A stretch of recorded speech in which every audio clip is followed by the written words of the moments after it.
Hey, what's the deal? That's your boy Tag from Pro Wrestling Tag. You know what I'm saying? As of this recording right now is 9:53 p.m. You know what I mean? April 7th, 2025. Right now I'm just walking around because I'm actually doing laundry. You know what I mean? So, and it's not a lot of people, so I don't want to do a video inside and shit. You know what I mean? Like, I'd rather do shit with my space. You know what I mean? And so, yeah, that's the only reason why I'm outside. Hold on. Let me just zip this jacket. I got a lot of stuff to say. I got a whole lot of things to say about this one.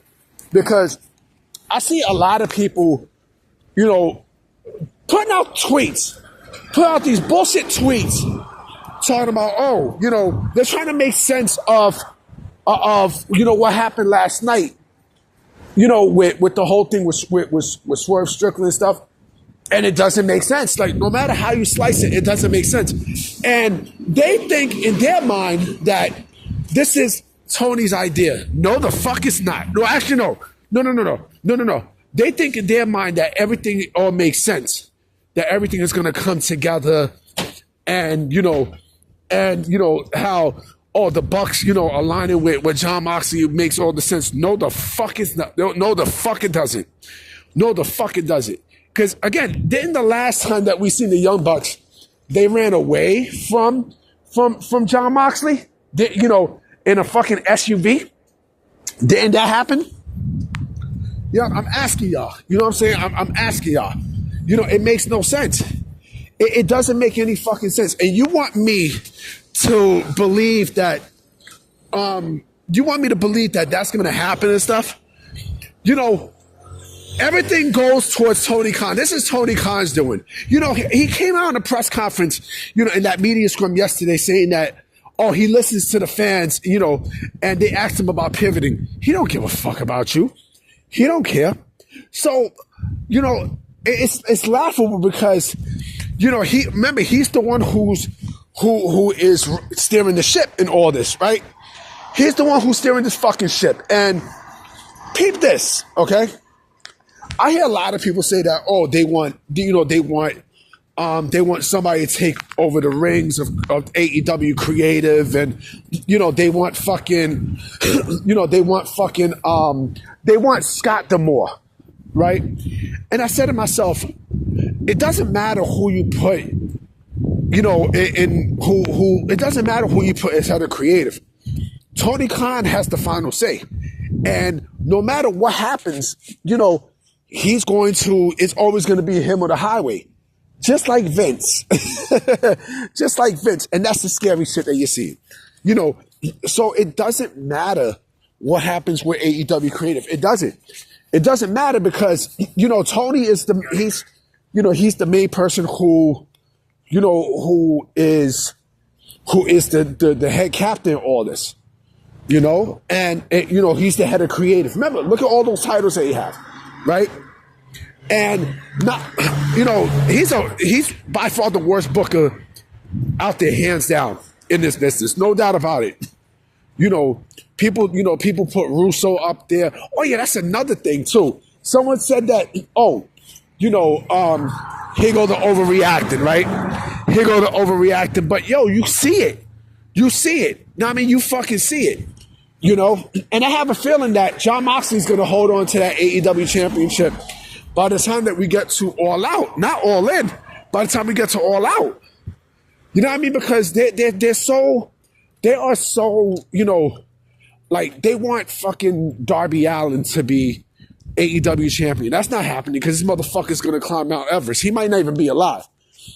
You know, Will Ospreay, right? They want, you know, if it's not that, then Will Ospreay. So, you know, Will Ospreay, that dude's not even over. You want him to be, you know, AEW champion? You know, like they don't know how to pivot. You know what I mean? They do not know how to pivot. And so, you know, the AEW right now, creatively, is so deep in the mud that, again, like I said, it doesn't matter who you put as head of creative. It doesn't matter who you put in creative. Everything is second next to Tony Khan. You know, he's basically what Vince. He's basically what Vince is. And who knows? Who knows if there was creative, you know, pitches to probably change change the outcome. And, he said, fuck you. This is what we're going to go with. Like, you know why? Because the Death Riders is his bloodline storyline, but it's the opposite. It's the opposite. You know what I mean? Instead of AEW, succeeding with this, they're basically driving fans away with this. Instead of succeeding, they're driving fucking fans away with all this. You know what I mean? And you expect me to, to sit there and to enjoy what the fuck is going on. I mean, come on. Like, I'm like, wow. Oh, we want Scott D'Amore. Tony Khan will, let me let this shit pass.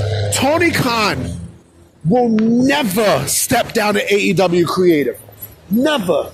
There is nobody who is next to kin with Tony Khan in that company. Nobody. Not Jericho. You know what's funny too? And I thought this was a very interesting report. A very interesting report. So, Fightful, before the Young Bucks, came back to television and such, right? Someone asked them a question about, the Young Bucks and Kenny Omega and their EVP statuses, right?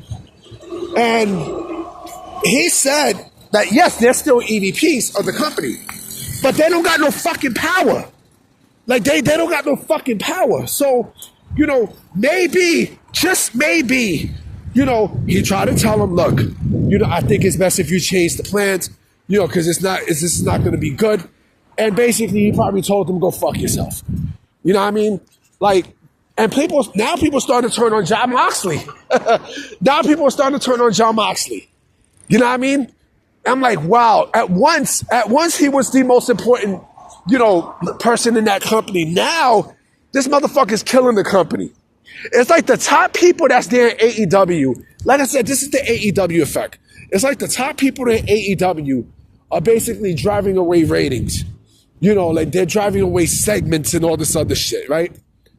And I'm like, wow, I wonder if it's a matter of time that all these people that are driving away AEW and such, and they're going to wind up in WWE at some point. You can never say never in this business. You honestly can never. And you know what? They'll probably be better off in WWE. At this juncture now, I think they'll be better off in WWE. I think, no matter how much people bitch about, the creative in WWE and such, I trust Triple H way more than I do with Tony Khan. Because at least WWE did this shit smart. Last year, they knew how to pivot. They knew how to fucking pivot. They knew how to fucking pivot, to give everyone what the fuck they want. And look at that. Look, everyone enjoyed the fucking storylines and such, right? WWE knew how to fucking pivot. AEW doesn't know how to do that shit. Wednesday's Dynamite is going to be a very interesting one. And people want Josh Alexander, to be there. With the way how this creative is, do I feel fucking bad, boy. Man, do I feel fucking bad. I don't even know if this motherfucker's really signed or not. Nobody knows. You know what I mean? Nobody knows if he's really signed. I don't know if he's signed. I don't know. But boy, do I feel bad. And you know what's funny too? I don't hear none of the sickos talking. That's the scary thing too about all this. Even the diehards are starting to turn their back because they know that this whole Death Riders thing is pretty much killing the fucking company. It's killing the company. No, it's killing the ratings. I got a feeling that the ratings are going to go downtown like fucking SWV. You know what I'm saying? Because of what we saw last night. And then someone also asked about Swerve. Someone said, was the reason why AEW didn't give the title to Swerve was because of the shit with Booker T? That has nothing to do with that. That has absolutely nothing to fucking do with that. Tony Khan is so stuck in his ways at this point, right? Like I said, he's fucking Vince. He's the new Vince. You know what I'm saying? Like, whatever happened with AEW back in 2019, it's just transformed right into WWE. And, WWE now is basically, it's a company that is fan and talent friendly. I'm just keeping it a buck. I'm keeping it a fucking buck. You know what I'm saying? This whole thing with Tony Khan and the creative and such, I don't know, man. This company is in huge trouble, but they don't give a fuck. Tony Khan doesn't care. You know what I mean? He doesn't give a fuck. But the top people gives a fuck. The top people care. You know what I mean? They're not going to come tell the truth. They're not going to tell Tony Khan the truth. You know what I mean? But they care. You know what I mean? They care. You know? And like I said before, and I'm going to say this again, you know, how the fuck does, you know, top people there feel about the company? You know what I mean? The people who built this company. This is not just another company. This is not just another fucking company. You know, how long before Kenny Omega makes the jump to WWE? How long before Jon Moxley jumps back to WWE? I mean, how long before MJF jumps to WWE? I mean, you can see it. You can feel it. You can fucking feel it. You can feel it. I don't give a fuck what no one says. You know, like I said, this company's in trouble. All Elite Wrestling is in big trouble. And you know what? I'm probably going to have people in the comment section talk shit, you know, because they have nothing better to do. You know what I mean? They never seen pussy in their life. They never, you know, they don't know how to, you know, cook in the kitchen or do art and shit like that or work, you know, because that's what they're going to do. That's what the fuck they're going to do. But anyway, guys, I'm about to be out. You know what I mean? Like, this video's almost close to 12 minutes. You know what I mean? So I'm going to definitely holler at y'all tomorrow. Let's see if there's some news. All right? Peace.